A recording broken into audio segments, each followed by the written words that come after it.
జగనన్న నీ వెంట జనం ప్రభంజనం చూడవే అన్నా అభివృద్ధికి పెద్ద దిక్కు మన జగనన్న కన్న కొడుకు మన జగనన్న పల్లెలకు పొత్తు కొడుకు మన జగనన్న కడుపేదల కంటి పాప మన జగనన్న రాయలసీమ ముద్దు బిడ్డ రాయలసీమ ముద్దు బిడ్డ రాయలసీమ ముద్దు బిడ్డ మన జగనన్న నీ వెంట జనం ప్రభంజనం చూడవే అన్నా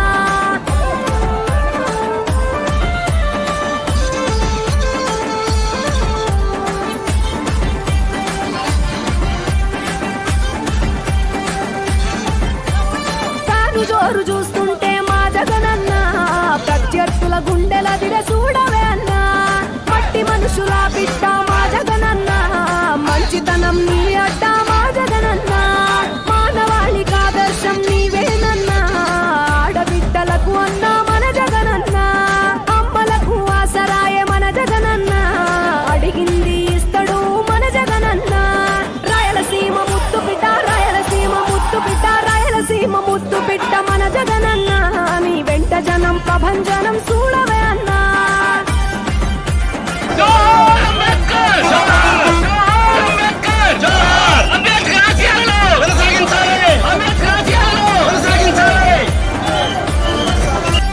జనం కొరకు జన్మనెత్తె మన జగనన్న జనం మెచ్చిన లీడరు మన జగనన్న ప్రతి ఇంటిలో వెలుగు రేఖ వెలిగించుటయే ప్రథమ లక్ష్యం అన్నాడు మన జగనన్న పల్లె పట్టణాల అభివృద్ధి ప్రదాత మార్చగ కదిలాడు పేదల తలరాత రాయలసీమ ముద్దు బిడ్డ రాయలసీమ ముద్దు బిడ్డ రాయలసీమ ముద్దు బిడ్డ మన జగనన్న నీ వెంట జనం ప్రభంజనం చూడవే అన్నా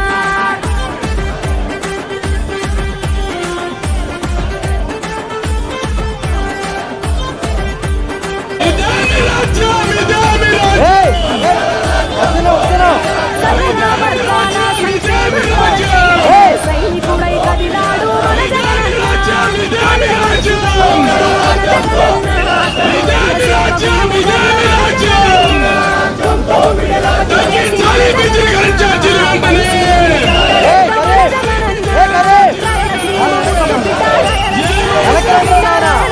ముద్దు బిడ్డ మన జగనన్న నీ వెంట జనం ప్రభంజనం చూడవే అన్నా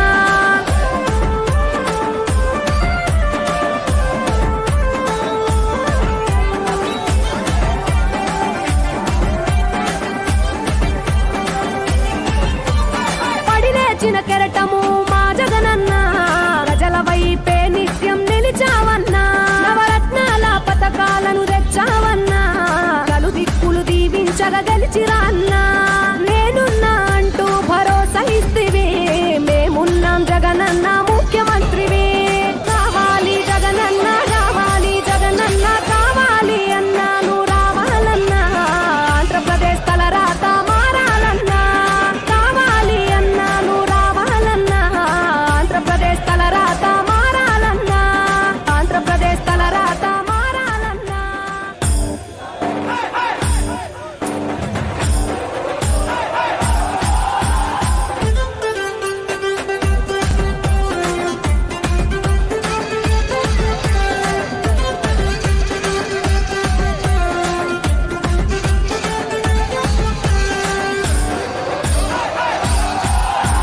రాయలసీమ ముద్దు బిడ్డ మన జగనన్న నీ వెంట జనం ప్రభంజనం చూడవే అన్నా అభివృద్ధికి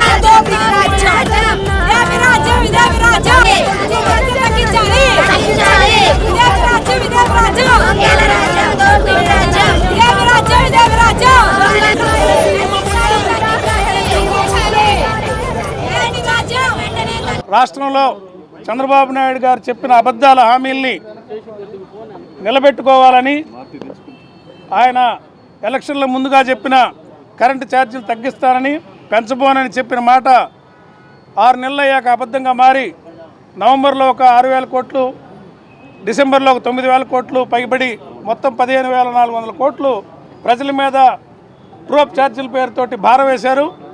ఇది ఎన్నికల్లో చెప్పిన మాట నిలబెట్టుకొని ఈ ఛార్జీలు వెనక్కి తీసుకోవాలని పేదలకి 200 యూనిట్లు లోపు కాల్చుకునే వాళ్ళకి గత ప్రభుత్వం మా ప్రభుత్వంలో ఉచిత కరెంట్ ఇస్తే ఇప్పుడు వాళ్ళకు కూడా 1,000 రూపాయల నుంచి 2,000 రూపాయల దాకా బిల్లులు వస్తూ ఉన్నాయి. వాటన్నిటిని రద్దు చేసుకోవాలని, రైతులకు పగలపాటు నాణ్యమైన ఉచిత కరెంటుని 10 గంటల పాటు ఇవ్వాలని డిమాండ్లతోటి ఈరోజు రాష్ట్ర వ్యాప్తంగా మేము ర్యాలీలు చేసి విద్యుత్ అధికారులకు విన్నవించడం, ప్రభుత్వానికి దృష్టికి తీసుకెళ్తున్నామని సందర్భంగా తెలియజేస్తా ఉన్నాం. మా ప్రీతమ నాయకులు శ్రీ వైఎస్ జగన్మోహన్ రెడ్డి గారు ఇచ్చిన పిలుపు మేరకు ప్రకాశం జిల్లా ఒంగోలు అసెంబ్లీ నియోజకవర్గ పరిధిలో చుండూరు రవి గారి యొక్క ఆధ్వర్యంలో నిరసన కార్యక్రమం జరిగింది. మేమందరం కూడా దానిలో పాల్గొన్నాం. ఆ నిరసన ప్రజల యొక్క గళం, ప్రజల యొక్క కోపం, ప్రజల యొక్క ఆకాంక్ష. ప్రజలు మోసం చేయబడ్డారు. ప్రజలకు పవర్ కట్ జరిగింది.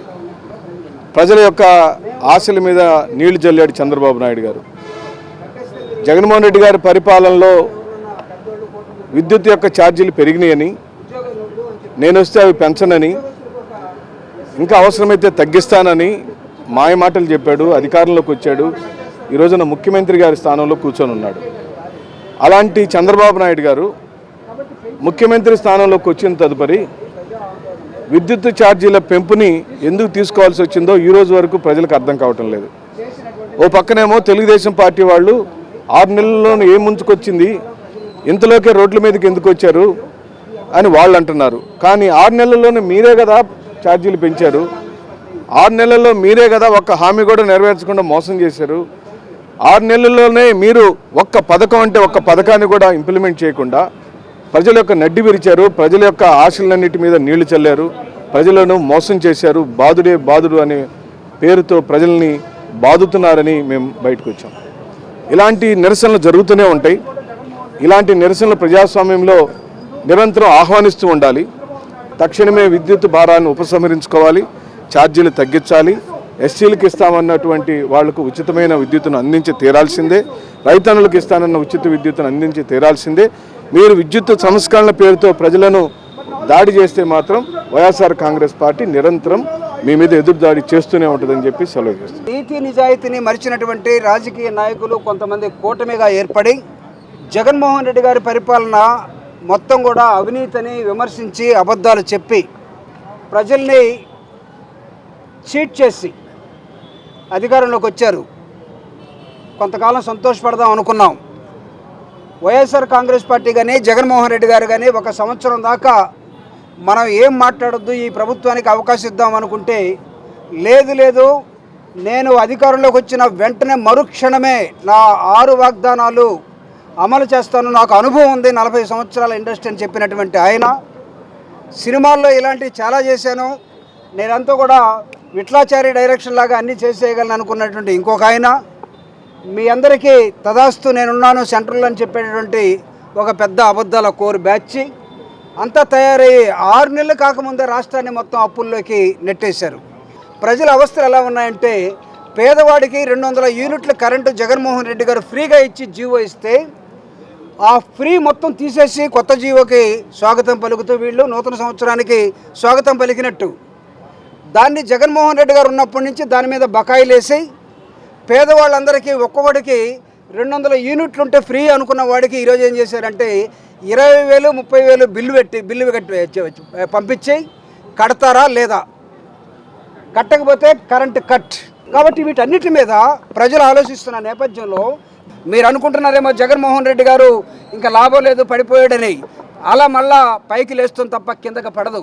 ఒకసారి పడుద్ది మళ్ళీ లేస్తుంది. పడిపోయింది అలా ఉంటుంది అనుకుంటే మీ పొరపాటు. పడిన అలా తిరిగి లేస్తుంది. ప్రజలే లేపుతున్నారు.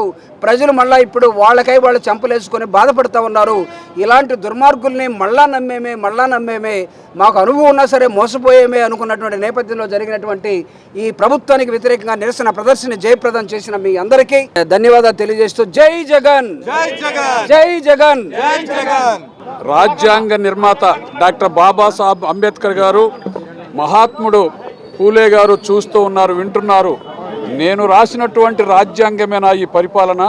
ఓహో, సొంతంగా రాజ్యాంగాన్ని రూపొందించుకొని దుర్మార్గపు పాలన కొనసాగించేటటువంటి ఈ ప్రభుత్వాన్ని ప్రజలు అర్థం చేసుకొని నిజం చెప్పేటటువంటి జగన్మోహన్ రెడ్డి గారికి నల్ల నాయకత్వం ఇవ్వాలి. అబద్ధం అనేటటువంటిది సహజంగా చెప్పేటటువంటి చంద్రబాబు నాయుడు గారి యొక్క పద్ధతిని ప్రజలు అర్థం చేసుకున్నారు. 5 సంవత్సరాలు విపరీతమైనటువంటి భారాన్ని మోపుతున్నానని విమర్శ చేసిన చంద్రబాబు నాయుడు గారు ఆయన వచ్చిన 6 మాసాల్లో దాదాపు 15,500 కోట్ల రూపాయల విద్యుత్ ఛార్జీల భారాన్ని వేసినటువంటి దానికి తీవ్రంగా ఖండిస్తూ వెంటనే వాటిని తగ్గించాలని చెప్పి డిమాండ్ చేస్తున్నాం. ఈ కూటమి ప్రభుత్వం ఏదైతే ఎలక్షన్ల ముందు హామీలు ఇచ్చారో సూపర్ 6 అన్నారు, అది ఒక్కటి కూడా నెరవేర్చకపోగా ఏదైతే మేము చేయము కరెంటు బిల్లులు పెంచమన్నారు, అదేవిధంగా రైతులకి 20,000 సంవత్సరానికి ఇస్తామన్నారు, అదేవిధంగా ఫీజు రీఎంబర్స్మెంట్ అన్నారు. ఇవన్నీ ఏది సక్రంగా జరగట్లేదు. కాబట్టి జగన్మోహన్ రెడ్డి గారు ఆయన పిలుపు మేరకు మొన్న రైతులకు సంబంధించిన దాని మీద కలెక్టర్కి మెమరాండం ఇవ్వడం జరిగింది. అదేవిధంగా ఈరోజు మరి ఎస్సీ కానీ డిఈకి కానీ కలెక్టర్లు ఏదైతే కరెంటు ఛార్జీలు పెంచారో అవి తగ్గించమని నిరసనగా వచ్చి 100 మంది మరి కార్యకర్తలతో నిరసనగా వచ్చి అర్జీ ఇవ్వడం జరిగింది. అదేవిధంగా 3వ తేదీ కూడా ఫీజు రీఎంబర్స్మెంట్ మీద ఇదే విధంగా ధర్నాలు నిరసనలు జరుగుతాయని, మరి ప్రజలందరూ ఏదైతే కావాలనుకుంటున్నారో వారి కోసం జగన్మోహన్ రెడ్డి గారి ఆధ్వర్యంలో వైఎస్ఆర్సీ శ్రేణులందరూ అండగా ఉంటారని తెలియజేస్తున్నారు. ఈరోజు ఒంగోలు నగర ఇన్ఛార్జి చుండూరు రవిబాబు గారు, నగరాధ్యక్షులు కటా శంకర్ గారి ఆధ్వర్యంలో పెంచిన విద్యుత్ ఛార్జీలు వెంటనే తగ్గించాలని వైఎస్ఆర్ కాంగ్రెస్ పార్టీ ఆధ్వర్యంలో ర్యాలీ జరిగింది. ఇప్పుడే స్థానిక ఎస్సీ కార్యాలయంలో అధికారులకి అర్జీ ఇవ్వడం జరిగింది. ముఖ్యంగా ఏదైతే ఎన్నికల హామీగా నేను విద్యుత్ ఛార్జీలు పెంచనని ప్రజల ముందు చెప్పినటువంటి చంద్రబాబు నాయుడు గారు ఆ హామీని తొంగలో తొక్కుతూ ఇప్పటిముప్పటిగా 15,400 కోట్లని ట్రోప్ ఛార్జీలని దశలవారీగా పెంచుకుంటూ పోతూ ఉన్నాడు. ముఖ్యంగా ఎస్సీ ఎస్టీ బీసీ వర్గాల యొక్క నడ్డి విరుస్తూ ఉన్నాడు. పేదలకి ఎస్సీ ఎస్టీ బీసీ మైనార్టీలకు ఉపయోగకరమైనటువంటి అమ్మఒడి, విద్యా దీవెన, వసతి దీవెన, అలాగే ఎన్నో చేయూత కానీ ఎన్ని పథకాలను కూడా ఆపి అంత డబ్బును కూడా అమరావతి అభివృద్ధికి మళ్లిస్తూ ఉన్నాడు. మరి ప్రజలకు ఉపయోగపడే పథకాలని సూపర్ 6ని అమలు చేయాలని, అలాగే విద్యుత్ ఛార్జీలు వెంటనే తగ్గించాలని వైఎస్ఆర్ కాంగ్రెస్ పార్టీ ప్రకాశం జిల్లా బీసీఎల్ జిల్లా అధ్యక్షుడిగా డిమాండ్ చేస్తున్నాను.